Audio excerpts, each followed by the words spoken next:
We have a really full program for you, and like a good psychologist, I'm going to try to start on time and end on time, so we better get going here. So, I'm Shelley Smith-Acuna. I'm the Dean of the Graduate School of Professional Psychology, and I cannot tell you how incredibly gratifying it is just to look out on this crowd and see all of you here and know that you're all here to support this very, very important cause. We have a great night set for you here, and it's especially nice to have this event at the History Colorado Center because it's the perfect venue for us tonight. We're here to change the history of mental health care in our city and state. We're calling this effort Redefining Mental Health, and we're really excited to have all of you here with us in this effort, so thank you for being here. I first need to start by thanking our sponsoring partners tonight for helping make this possible. First of all, DU's Anderson Academic Commons digital media service has been incredibly helpful. I also need to thank Citywide Banks, UC Health, and Kaiser Permanente. It's wonderful to see so many of our donors, friends, civic and community leaders, and representatives from many local and state mental health organizations. It's great to have you here, and we really appreciate your partnership. I also want to thank our wonderful DU community for your support and vision. There are DU trustees here, also Emily Spencer, the board chair of my board of advisors. Several of my board of advisors are also here, so thank you for being in attendance. And there are lots of DU alumni, faculty, staff, students, and friends here, so it's terrific to have you. I want to give special acknowledgement to Provost and Vice Chancellor Greg Kivestead and thank him for his support, and also acknowledge Chancellor Rebecca Chop, who's led DU's new strategic vision, Impact 2025. DU's mission is to be a great private university dedicated to the public good, and through Impact 2025, we're building a 21st century university that's a robust, transformational resource for change. Tonight, with GSPP's work in redefining mental health, we're bringing this vision to life. So why redefine mental health? Redefining mental health is about normalizing the conversation around mental well-being for all of us. Currently in our culture, if you have a physical problem, you know that it's appropriate to seek medical care. You're likely to know how to find the care and know that you can talk to family and friends about your ailments. Contrast this with mental and behavioral care. Many among us would only seek treatment as a last resort and think of mental illness as a moral or character flaw. If I were to ask you to turn to the person next to you and talk about a time when you or a family member experienced a struggle with a mental illness, you'd likely feel a sense of shame or embarrassment. If I asked you to talk about the resources you needed to address these problems, you'd likely tell a story of confusion or frustration. Changing this stigmatized narrative is redefining mental health. We need to change our mental health system, and this change is already happening at GSPP. Since 1976, we've been training doctoral level clinical psychologists, and we've built 4 innovative master's programs. In the last 5 years, we've added specialty training in 5 key areas, including our Oncology Psychology specialty, that are responsive to society's needs. All of our programs house training clinics, and we're partnered with 250 agencies in the Denver metro area, where our students are providing roughly 200,000 hours of clinical service and high-quality clinical care each year. We train students to provide culturally and linguistically appropriate care to diverse populations. We improve accessibility to mental health care and create treatment teams that activate community resources. We work with individuals in the context of their families and communities to promote well-being, resilience, and recovery. This is how GSPP is redefining mental health. One specific example of this work is our Center for Oncology Psychology Excellence, or COPE. COPE is the first of its kind at the graduate level in psychology, and in 2016, we started training psychologists to meet the needs of oncology patients and their caregivers. All of this work is under the direction of Dr. Nicole Taylor, who couldn't be here tonight because she's presenting about COPE at a national conference in Tucson. But she wanted me to share 2 pieces of exciting news about how this specialty is growing. We're currently working to expand our services to more Denver area hospitals that currently don't have psychological services. And we're also working to send COPE students to work with cancer patients, caregivers, and providers in the Navajo Nation. So why COPE? Because research shows that psychology can have a dramatic effect in improving cancer treatment with issues such as depression, anxiety, and treatment compliance and decisions. This is great news, but our current medical treatments don't always support psychological care. Too often, the important psychological components of cancer are not addressed. So, here's our opportunity to join together to redefine mental health. Let's change the narrative. Let's work to remove the stigma so that we can talk about our struggles and create accessible options to address our mental health needs. Tonight, you'll hear a compelling message from the Honorable Patrick Kennedy. So be thinking about how we can come together as a community to tackle this complex problem. You'll also learn more about COPE from its founder, Diane Simard. But for now, I'd like to welcome Dr. Jandel Allen Davis to the stage. Dr. Allen Davis, yeah, we can clap.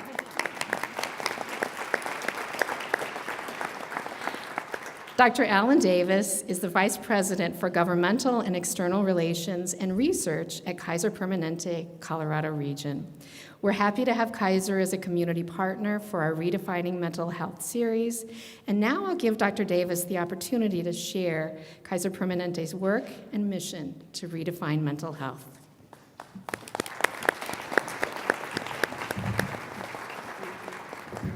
Well, it is amazing, and thank you so much, Dean Smith-Acuna, for this opportunity. It's amazing to think how many came out tonight, given that we had that surprise snowstorm, and it says something about your resilience. So to you, thank you, and it also says something about the importance of this issue. And I'm happy to be here tonight to highlight the important partnership Kaiser Permanente has with DU's Graduate School of Professional Psychology. Depression and other mental health issues affect more than 1 million Coloradans, from office workers and veterans, kids to retirees, rich to poor. Kaiser Permanente knows the stigma surrounding mental health and depression must be broken down. And as a result, we've launched a national campaign called Find Your Words, an initiative which provides resources for people on how to identify mental health issues, start a conversation, and where to get help. And I had an opportunity to get some of the statistics just the other day on this campaign and what the uptake has been. And it is astoundingly wonderful, and it also shows the work we have to do to bring this important issue from out of the darkness and out of the shadows and into the light. People are dying, people need this, and it's wonderful to know that we're able to provide this sort of a resource for folks. The campaign is Kaiser Permanente's commitment to total health, the knowledge that overall health and wellness involves mind, body, and spirit. This is redefining mental health. In addition to Find Your Words, Kaiser Permanente gave 5 Colorado school districts a combined $1.5 million in Thriving Schools behavioral health grants to advance social and emotional wellness and mental health for students, teachers, and staff. And we're reminded again this last week, unfortunately, of the importance of this work, and we are going to continue to do that. We're also working on 11 mental health research projects, which cover topics from reducing residual depressive symptoms with web-based programming, safer use of antipsychotics in youth, mindful mood balance programming for moms, pragmatic trails of population-based programs to prevent suicide attempt, and more. And over the past year, Kaiser Permanente hired approximately 40 mental health staff and specialists, including licensed clinical social workers, mental health therapists, and licensed psychologists, and some of them from the Graduate School of Professional Psychology. We now have mental health specialists located in all 24 Kaiser Permanente primary care departments in the Denver metro area, Boulder, Longmont, Loveland, Greeley, and Fort Collins. So you can see why Kaiser Permanente is working in partnership with GSPP to redefine mental health. Our goals are aligned, with GSPP educating and training students to the kinds of problem-solving and caring psychologists who promote integrative care for the betterment of a patient's overall well-being, matching Kaiser Permanente's work and mission. We need more of this approach in our healthcare system, and especially with our care for cancer patients. And we are proud to have GSPP students at Kaiser Permanente's facilities, providing mental health care for our members. It's powerful work, and it takes these great partnerships and all of us working together to make redefining mental health a reality. So I want to thank Dean Smith Acuna and the many great faculty, students, and alumni of GSPP for their work to redefine mental health. GSPP is focused, innovative, and building a community and a culture where the subject of mental health is a welcomed conversation, and comprehensive resources and care are available to everyone. For all of us, for the betterment of ourselves and our communities, we need this important work to continue, and we need your support to ensure it's successful. So thank you again in this cold, snowy night for joining us to hear the important message that the Honorable Patrick Kennedy is going to share with us, and thank you for helping us to normalize the conversation around mental health. I'm going to invite Shelley back to the stage.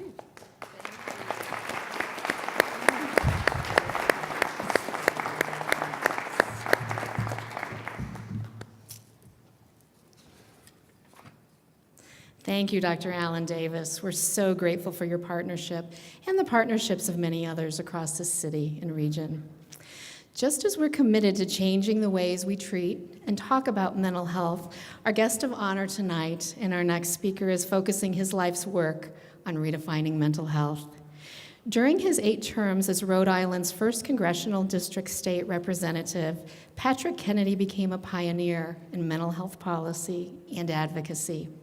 A public health issue that hits close to home for him, mental illness has been the main focus of his legislative efforts while on Capitol Hill.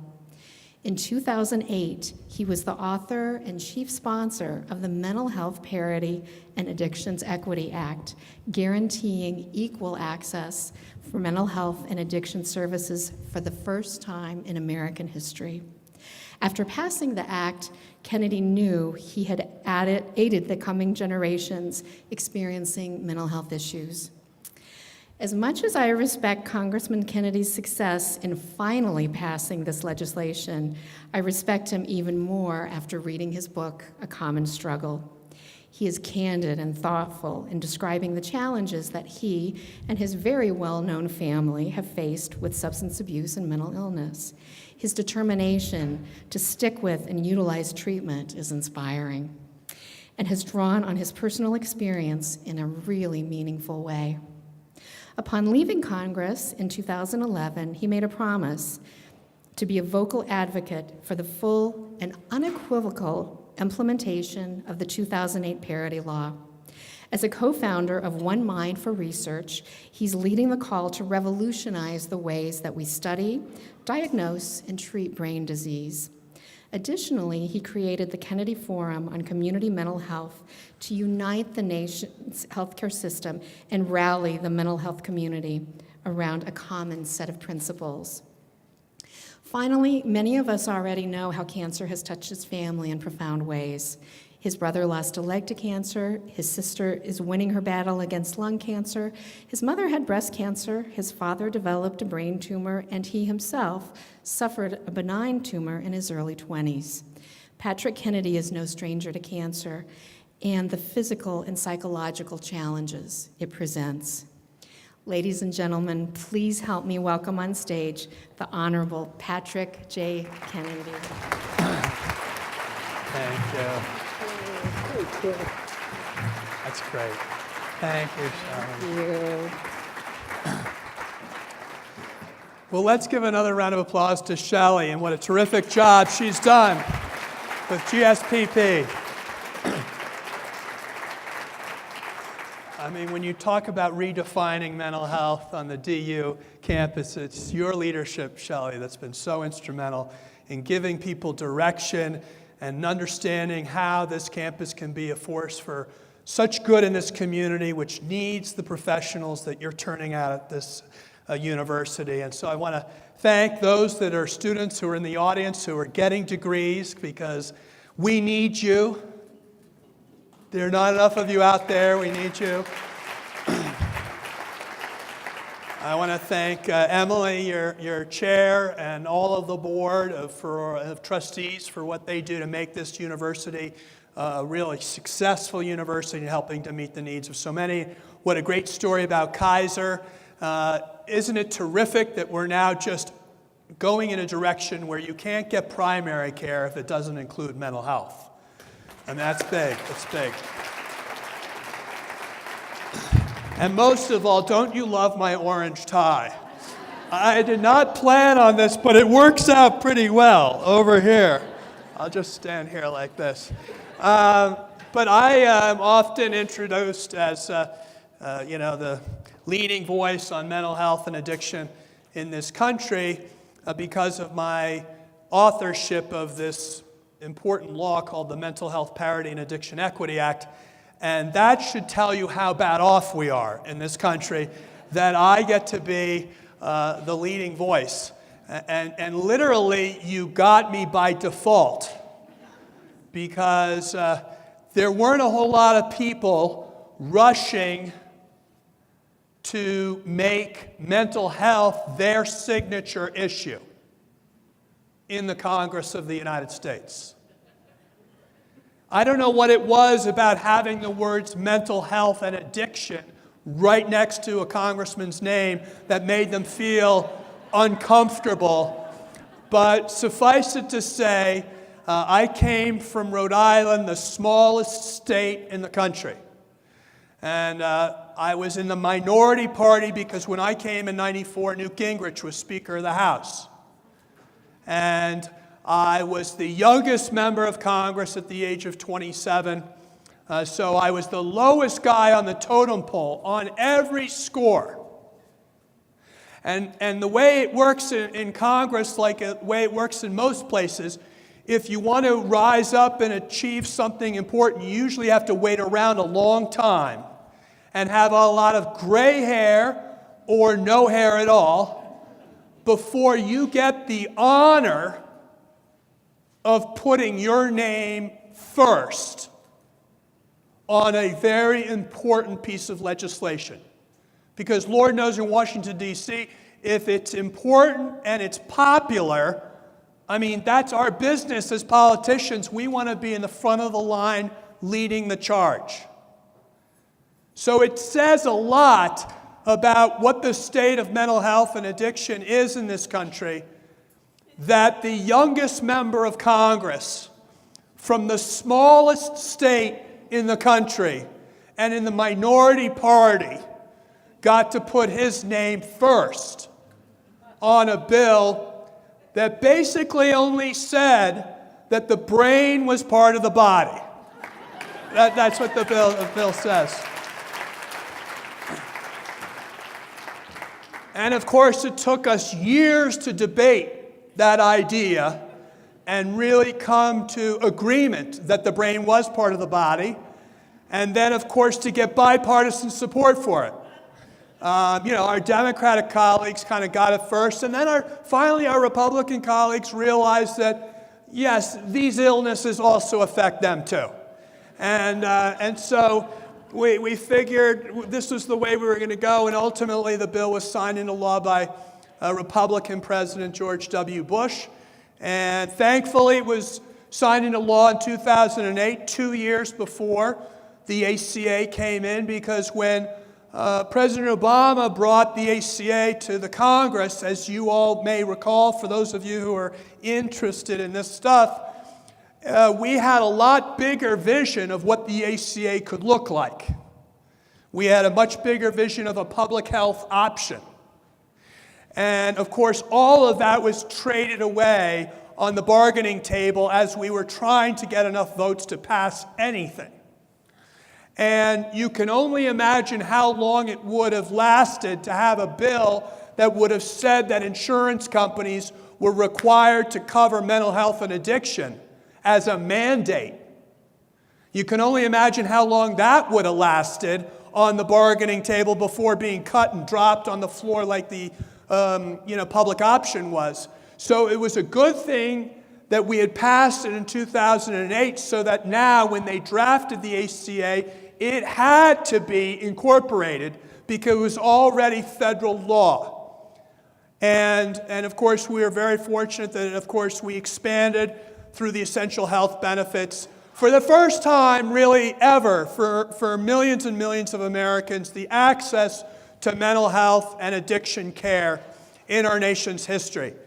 And in doing so, we created a whole community in this country that now has a stake in continuing to see that their insurance continues to cover mental health and addiction. Because now that they're out, now that they're getting treatment, they're worried that their insurance plan is going to curtail that, as many of the proposals that are currently in Washington, D.C. seek to do in terms of rolling back the guarantees for coverage in the area of mental health and addiction. So this is kind of a quick narrative in terms of the history of taking advocacy forward in a way that is going to impact all of you who are in this space in a very dramatic way.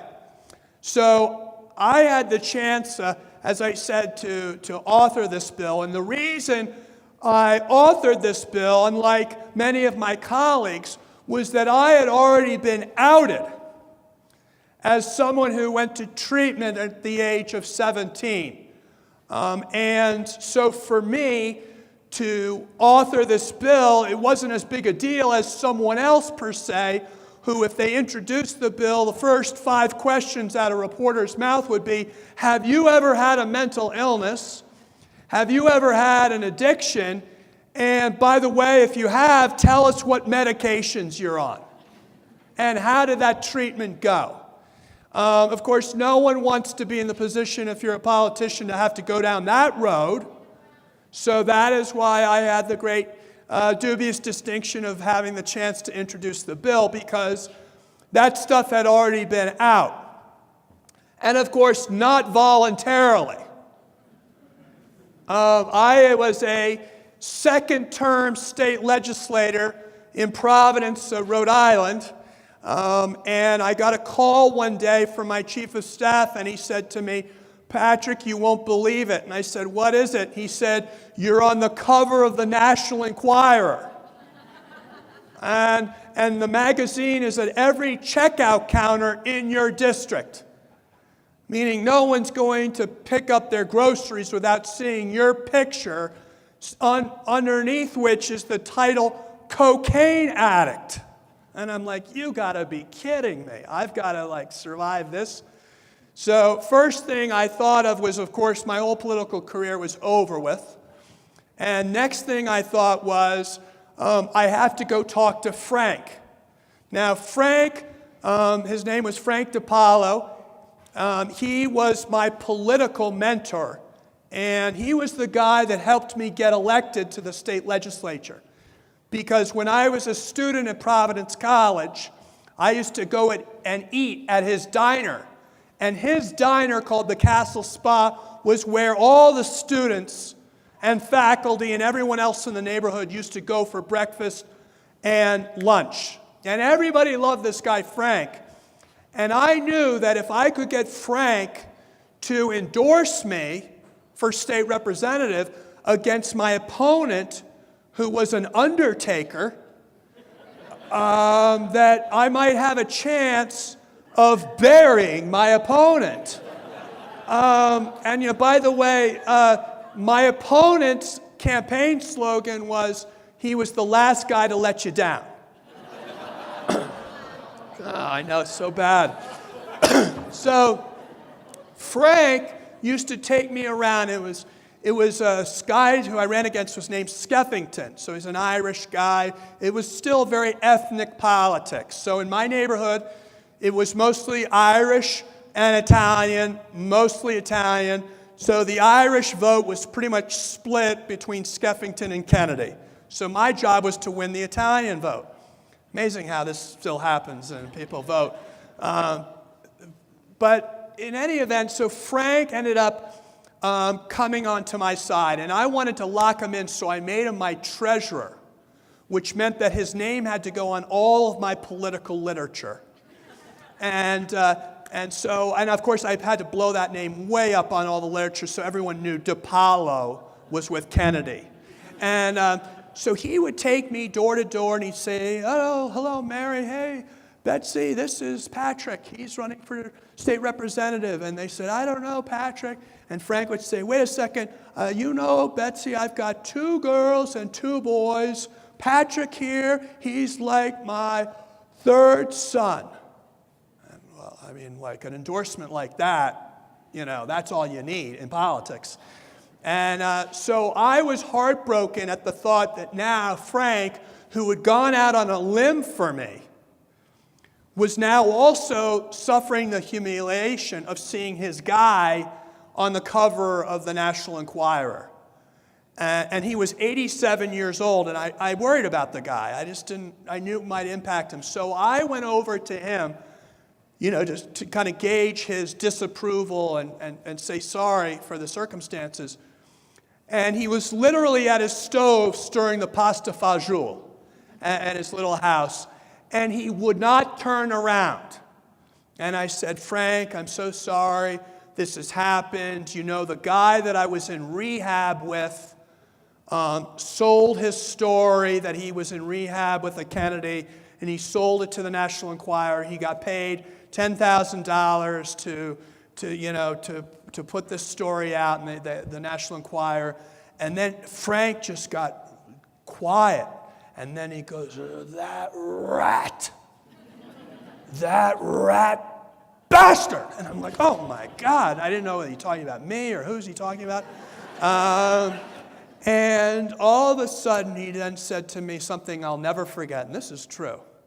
He said, "Buddy, you want me to do something about it?"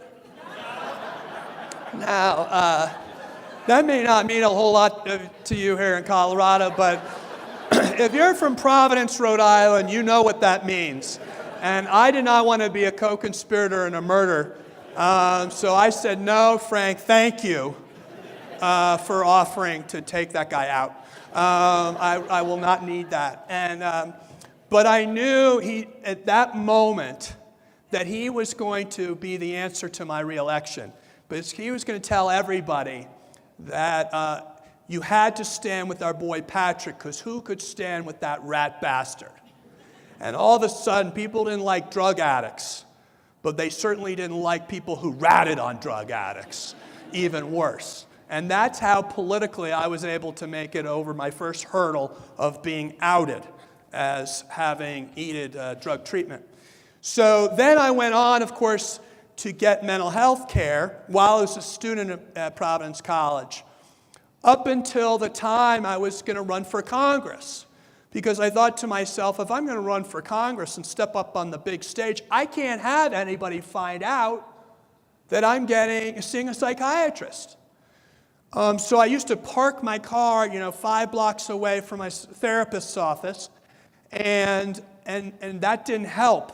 One day, the mayor of Providence came up to me and said, "Patrick, I see your car parked every Tuesday and Thursday at 7:30 a.m. over on the corner of Waybosset Street." And I'm like, "You got to be kidding."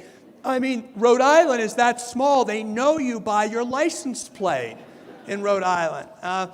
And so I'm like, I got to end this. So I actually ended my therapy because I couldn't stand the thought of it coming out, even though I had already been outed.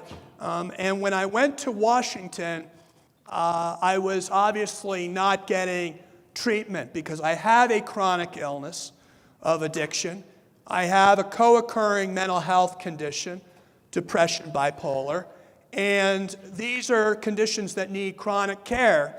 But I didn't understand that. I thought, well, I had gotten the treatment, it's behind me, I'm moving forward. And of course, it didn't take long for me to start stumbling into trouble because the fact that I was drinking, self-medicating, and of course, when I was able to, I started getting prescribed Oxycontin.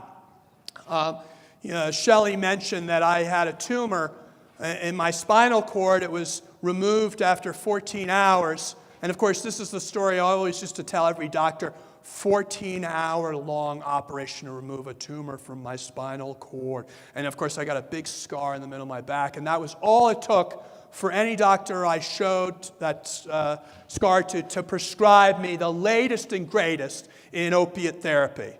And so I was on the Oxycontin bandwagon. And I had doctors on Capitol Hill who were Navy doctors who would write for me. I had other doctors in Washington, D.C. who would write for me. I had doctors in Rhode Island who would write for me.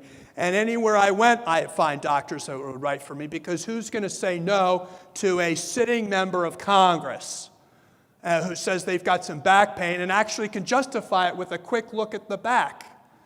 And that was my carte blanche.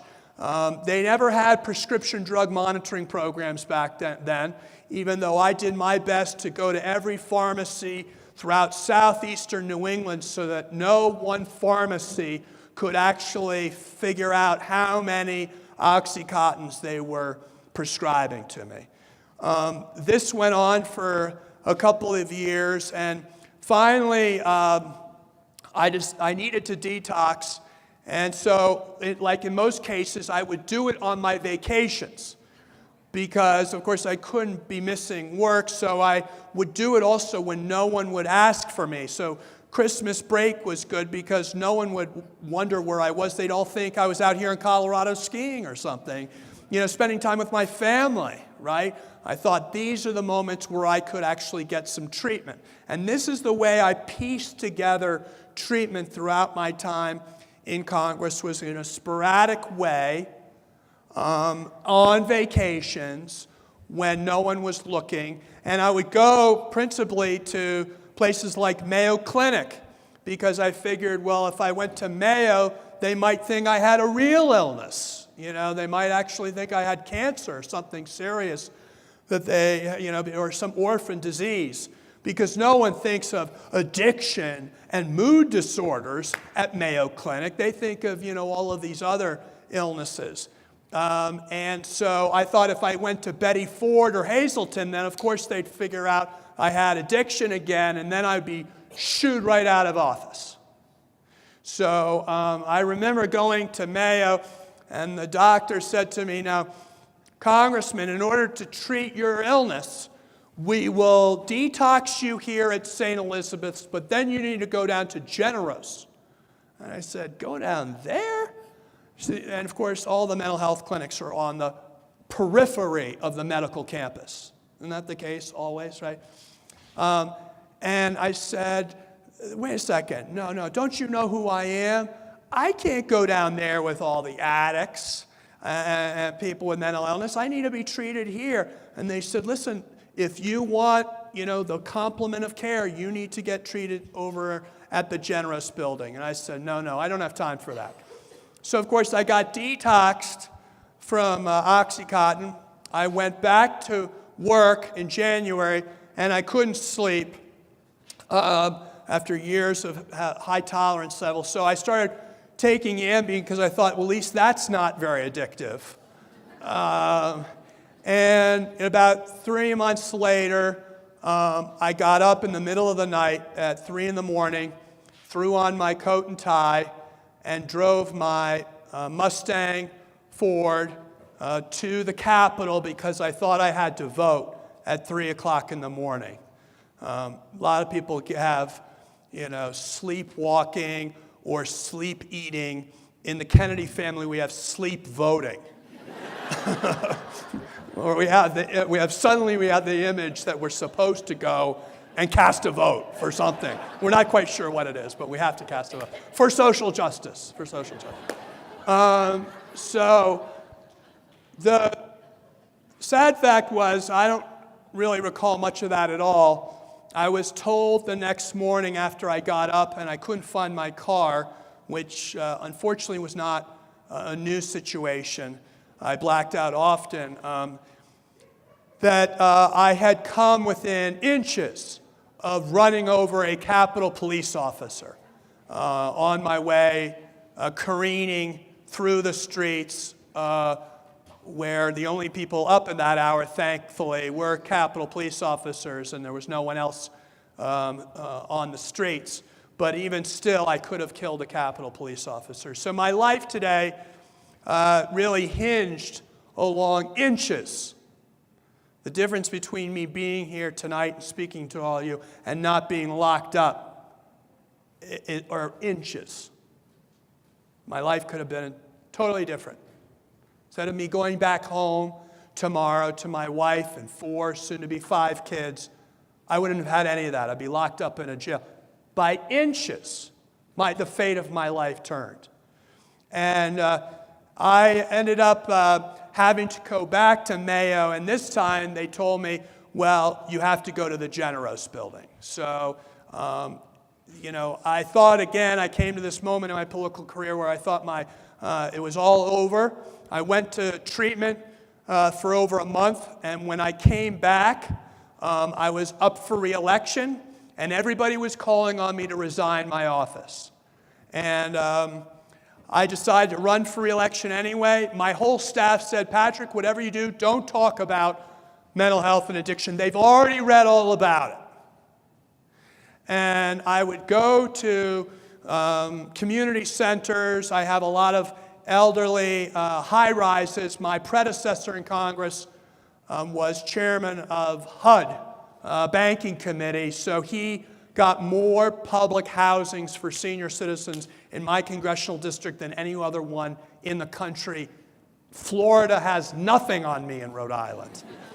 And so these were like my strongholds, because these are all folks who remembered my uncles and were around to vote for President Kennedy, and half the buildings were named John F. Kennedy.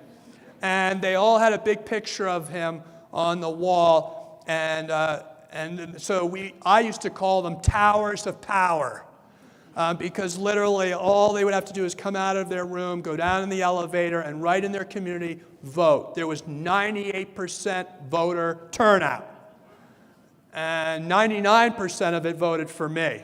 And of course, I put my picture right up next to my uncle in case there was any confusion as to who I was related to. I was elected at the age of 21 as a state representative, and then 27 as a United States congressman, and then at 31 elected to leadership within the Democratic Party. And I just want to make it clear to all of you that none of it had to do with my last name being Kennedy whatsoever. It was all my good looks and personality that got me so far in politics. So, in any event, I thought it was all done, but I would go out to these senior high-rises, and people would be all quiet, because it was the elephant in the room that I had just come back from rehab. And I would start the conversation by saying, first of all, thank you all for all those get well cards you sent me when I was in rehab. And I'd see people look at me with this blank look, and they'd look at their friend and go, Betsy, did you send him a get well card? No, Donna, I didn't send him a get well, Donna. And then they all wondered, why weren't they the one to send the get well card? And they started feeling bad that all of their neighbors may have been taking care of being there for their boy, Patrick. They all considered me like part of their family, and they forgot to look after me when I needed them. So I put them all on defensive. But I invariably, in the campaign, had more and more people come up to me and talk to me. And it was always, come over here, and let's come over here, shh, come over here. And then there was a whisper, I'm on Prozac. And I'm like, wow, I'm glad you're getting treated for depression. Shh, shh, shh. Nobody knows but my son and now you. I'm telling you, this is what my constituents used to say. I'd say, well, fine. Don't tell anyone. If any of my friends here find out, they'll think I'm crazy. These are little anecdotes of conversations I'd have with my constituents on an ongoing basis. So in spite of the fact that I was called on to resign many, many times, I persisted in the campaign.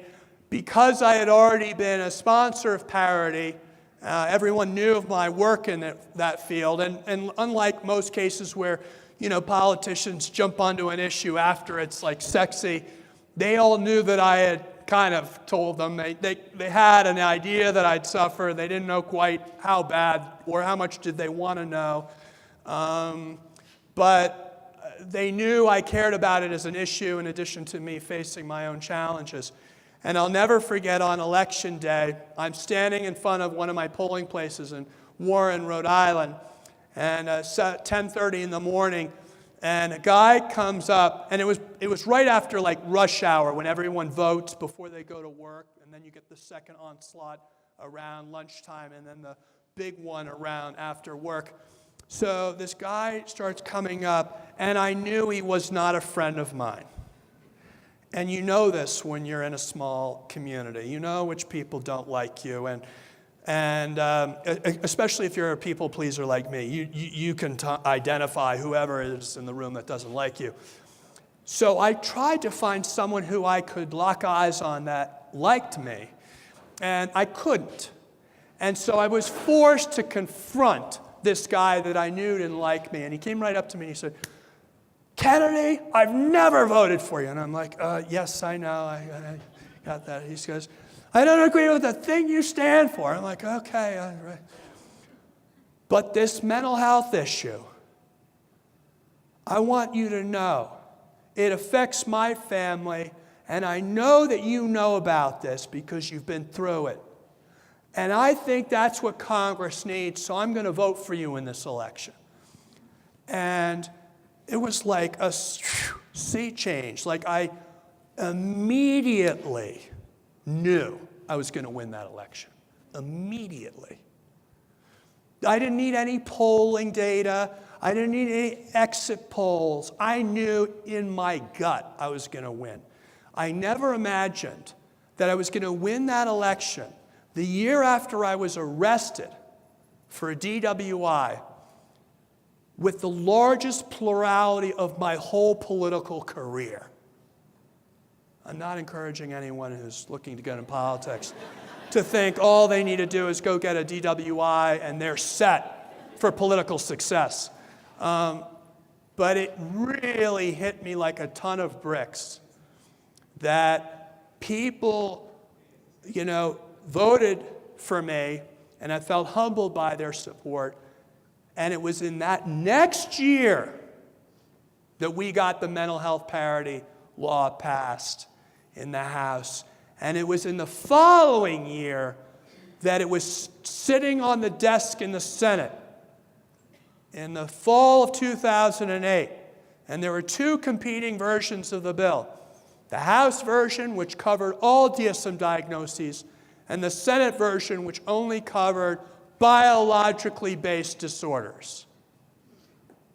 And the insurance companies all supported the conservative Senate bill, and of course, actually most of the mental health advocacy groups all sided with the Senate bill.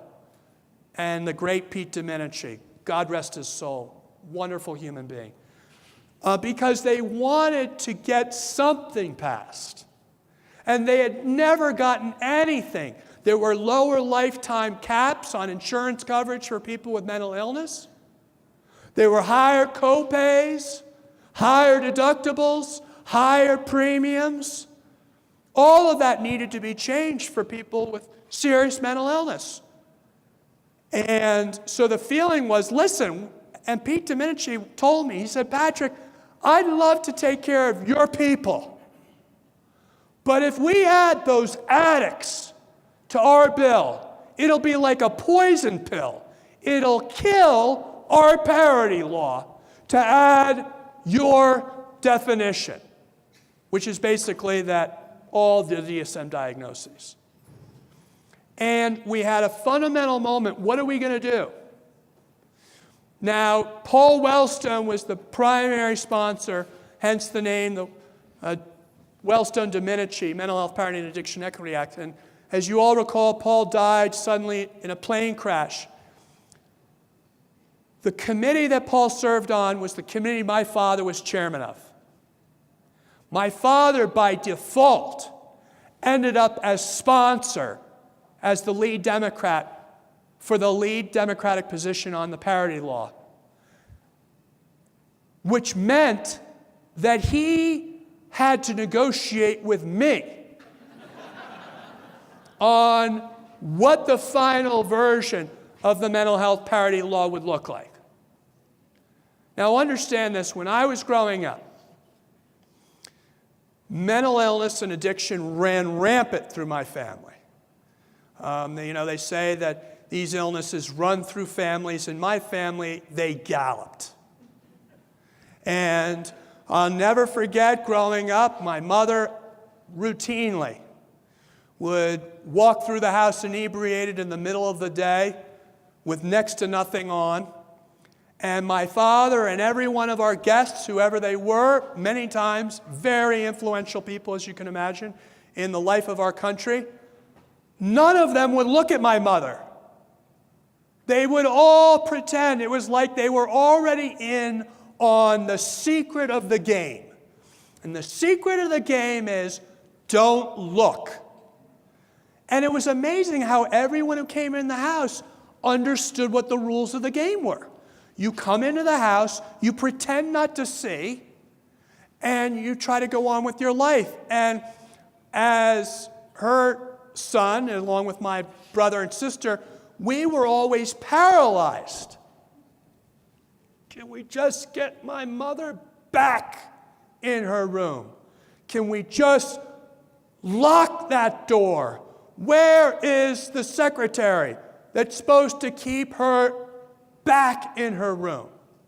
That was the feeling we all had as kids because we wanted to be spared the humiliation that her presence in an inebriated way throughout the house was giving to us. And we could tell that it was embarrassing all of our guests.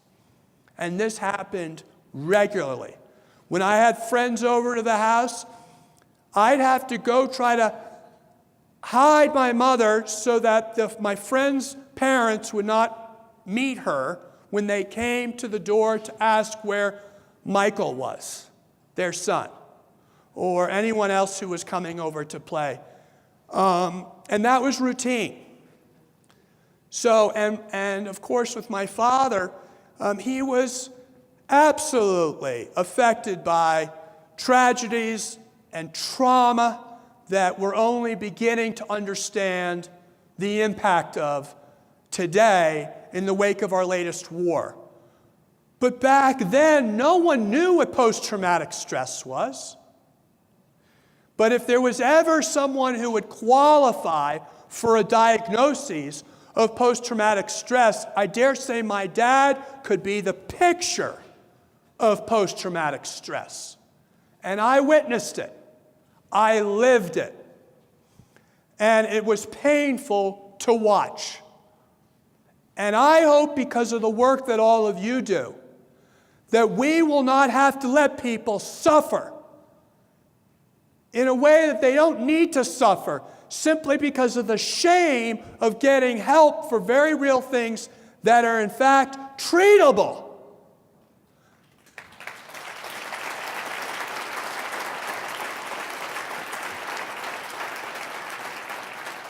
So I found it as a unique position because I was kind of like that hair club for men guy. Way back when they used to have this ad, this guy used to come on the television, he said, I the hair club for men, founder and president. And then his punchline is, I'm also a client. And of course, then you look to see if you could tell.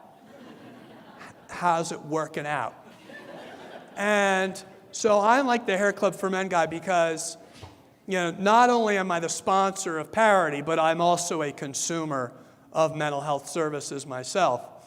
And what it meant was that after I got back from treatment, it was the first real time that all of my colleagues in Congress really looked at me differently.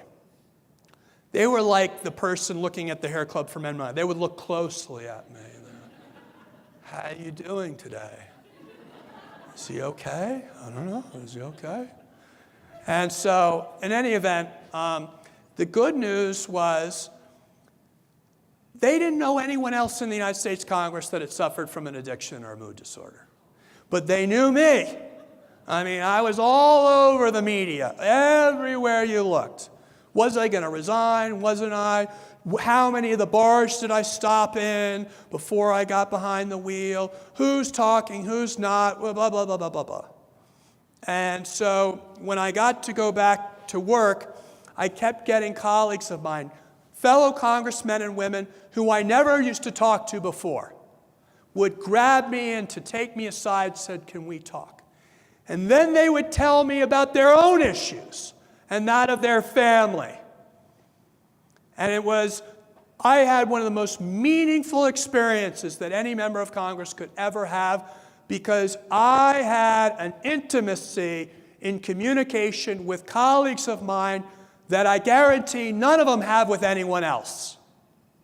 But because they knew who I was, even though there were many of them who had been through it themselves, there are a lot of members in recovery, and there's many others whose close family relatives are in recovery, that were finally able to find someone that they could talk to. And my life changed dramatically in a very positive way. And it corresponded with the passage of this parity law. Unfortunately, when it passed the House, many of my colleagues on the Republican side weren't voting for the parity law, even though they finished telling me how much their family members were affected by discrimination by insurance companies. And I would ask them afterwards, how come you couldn't support the bill? And they said, well, Patrick, we don't come from the same part of the country you come from. We come from the buckle of the Bible Belt. And in our part of the country, these issues are still seen as moral failings, not medical failings. They're seen as character flaws, not chemistry issues. And I couldn't hold it against them. But it was really something to watch.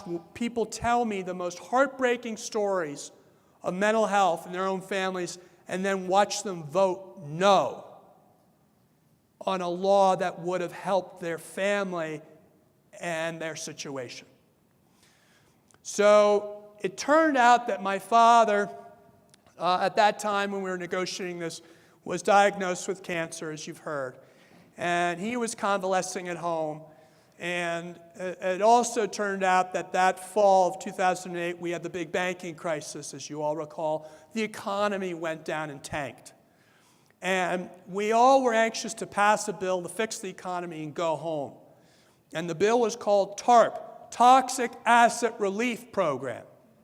And it was basically you, the taxpayers, were billed upwards of $800 billion to pay off all the bankers' bad debt in order to save our country from going down the economic tube. And as they said at the time, another Great Depression.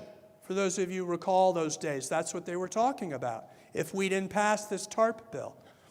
So my dad was at home, but his best friend was watching out for him in the Senate, and that was Chris Dodd. Now, Chris Dodd, not only being his best friend, also happened to be chairman of the banking committee. So I said to my dad, we've got to get the House version passed, Dad. We really need to get the House version. That was the comprehensive, even though his version was on the desk in the House. And he said, okay. And he said, call Chris. And I called Chris. And Chris said, let me call you back. And when Chris Dodd called me back, he said, I have a way for us to pass your H.R. 1424. The Mental Health Parity and Addiction Equity Act. I am going to write the whole federal bailout of our nation's banks into your Mental Health Parity and Addiction Equity Act bill so that it'll be a subsection of your parity law, if that's all right with you. Because we had a problem. Our bill cost $14 billion. Of course, no one cared about $14 billion when you were getting nearly $800 billion bailout to the banks. So the irony of all ironies is that was the way we passed the Mental Health Parity and Addiction Equity Act, was Chris Dodd writing the TARP bill, and Bush signing into law. He never signed the parity law. He was signing the TARP bill. And that's the way most of the public saw it, too. So it's no surprise that 10 years after the law was passed, we still don't have this country focused on actually doing what the law says that we ought to do, and that's to treat mental health as integral to overall health. Thank you very much.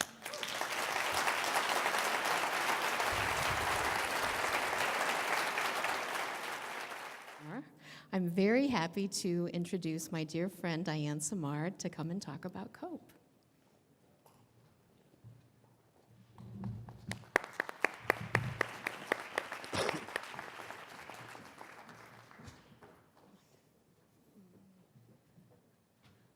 Well, good evening, everyone. Thank you for being here this evening. And thank you, Mr. Kennedy. Your dedication to redefining mental health is inspiring and serves as motivation for all of us to think about mental health in a new way. Thank you again for sharing your story. And good evening to all of you. My name's Diane Samard, and I'm honored to be the founder of the Center for Oncology Psychology Excellence, or COPE, as we so fondly refer to it at GSPP. 3 years ago this month, I was getting ready to turn 50 when I was diagnosed with stage 3 breast cancer. Cancer doesn't run in my family, and I don't have any of the cancer genes, so I had no warning signs. I'd had annual mammograms since I was 40, but the disease progressed because my tumors were too small to be seen on mammography.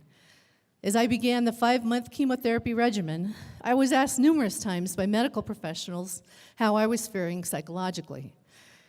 They encouraged me to attend breast cancer support group meetings, but I cringed at the thought of sharing my thoughts and feelings with a group of strangers.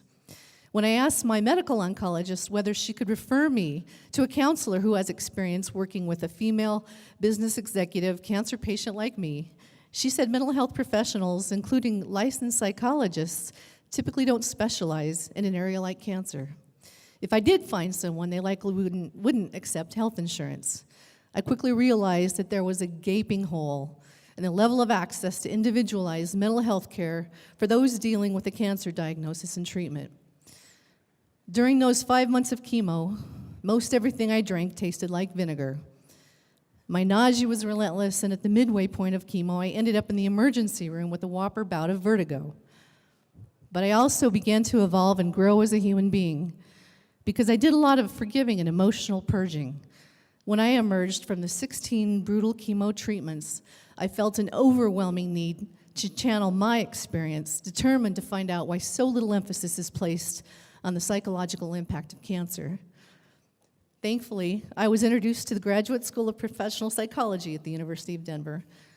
After meeting with Dean Shelley Smith Acuna and Dr. Nicole Taylor before the first of my 2 lumpectomy surgeries, I began to understand how GSPP was redefining mental health. They were already doing such innovative work in specialized areas of psychology, but we realized that no psychology training programs existed in the U.S.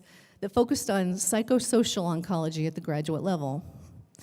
After helping to sketch out the concept for what has become the Center for Oncology Psychology Excellence, or COPE, I decided to provide the initial funds to establish the specialty. I'm so proud of the first cohort of COPE students at GSPP who completed the specialty in August, and I know some of you are here tonight.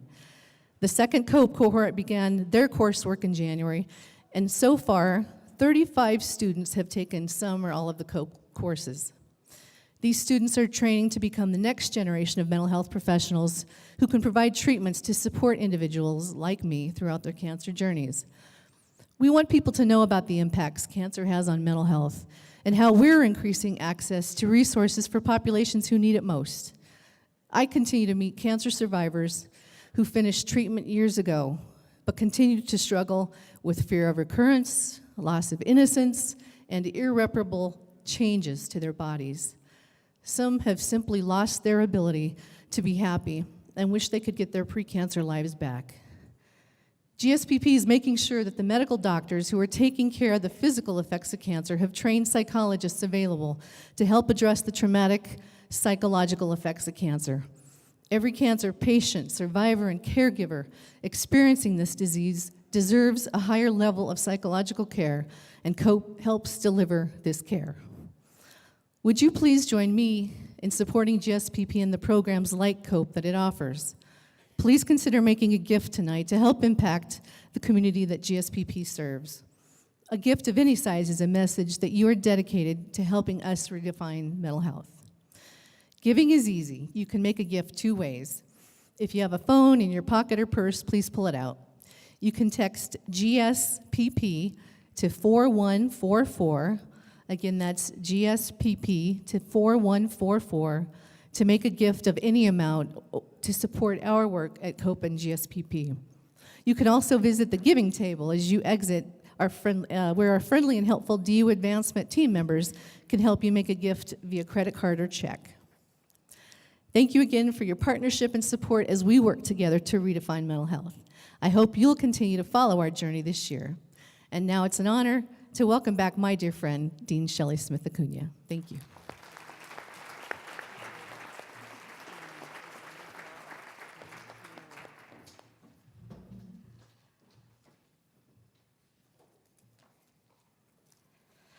Thank you, Diane.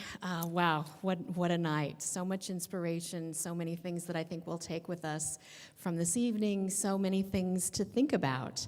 I hope that you're feeling inspired after hearing from tonight's speakers, and that you've learned a lot about GSPP, COPE, and the great work that's being done by our faculty, students, and alumni, and collectively how together we are redefining mental health. Before we finish, I'd like to ask Congressman Kennedy to come back on stage. It's very DU of us to honor our guest speakers with a special gift, and so I want to thank Congressman Kennedy for a great and inspiring speech, which we hope ignites conversations in our community about the ways we treat and talk about mental health. We hope you'll be a proud DU and GSPP supporter now as you travel the country and work to redefine mental health. So I have these very DU GSPP gifts to where he can represent Denver as he travels around the country. All right. Thank you. Great evening. I like that.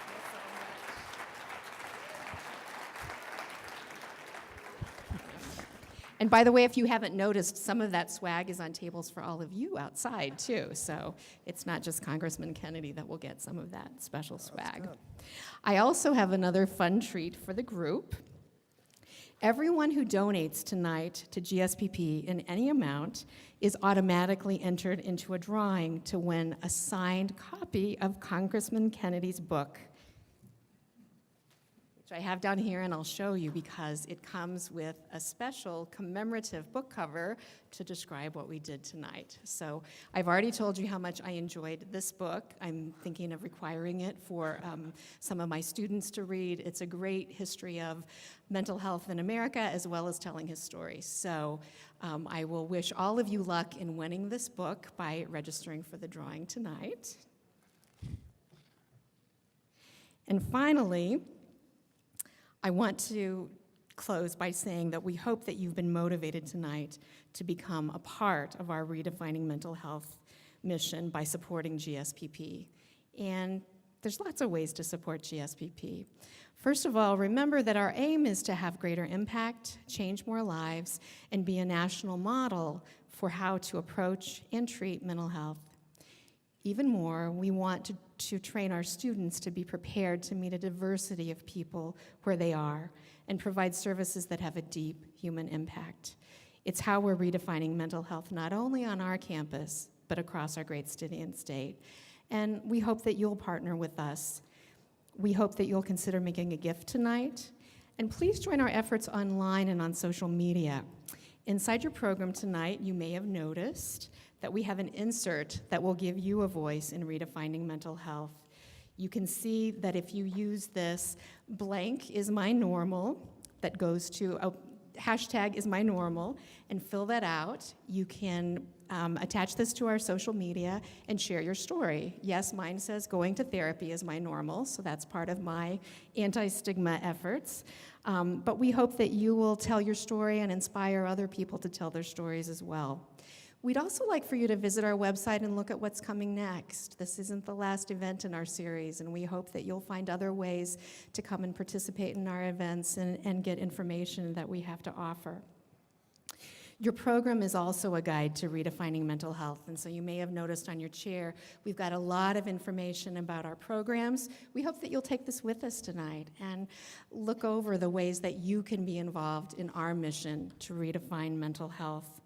Thank you so much for being here tonight. Thanks again to our great sponsors and to all our staff who made tonight possible.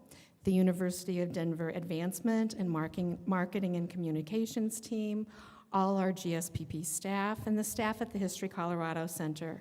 Thank you all so much for making this such a successful evening.